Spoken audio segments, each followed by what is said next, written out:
আসসালামু আলাইকুম। আমার বলার কোনো ভাষা নেই, কিভাবে শুরু করব সেটা বুঝতে পারছি না। আমার মতো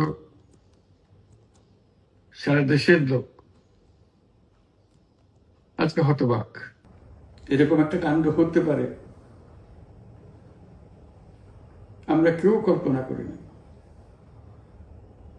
কারো ধারণার মধ্যে ছিল না।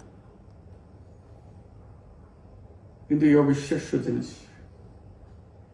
আমাদেরকে হঠাৎ করে গ্রহণ করতে হয়েছে। মাইলস্টোন স্কুল অ্যান্ড কলেজের যে দুর্ঘটনা, প্রশিক্ষণ বিমান বিধ্বস্ত হয়ে এই কচি শিশুদের উপরে ঝাঁপিয়ে পড়ল, আগুনে পুড়ে মরল। মা বাপদের আমরা কি জবাব দেব? কি বলবো তাদেরকে? আমরা নিজেদেরকে তো জবাব দিতে পারছি না।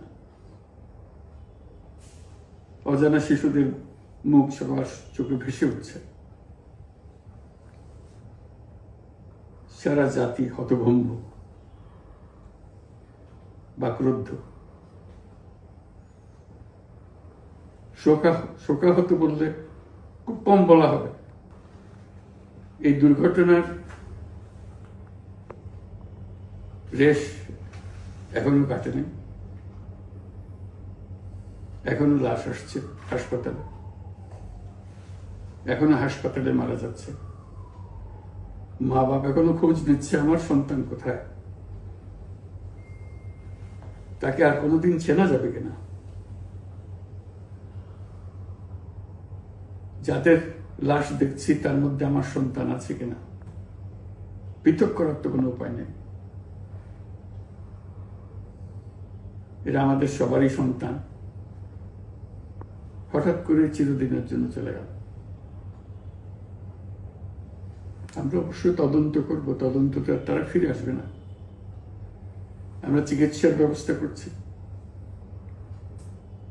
সবাই ঝাঁপিয়ে পড়েছে। সকল হাসপাতাল, সকল মানুষ ছুটে আসছে। আমরা সবার কাছে অনুরোধ করছি, হাসপাতালে ভিড় করবেন না, কারণ যারা আহত তাদের জন্য এটা ভালো না। তারা তাদের শরীরে রোগ প্রতিরোধের শক্তি নেই।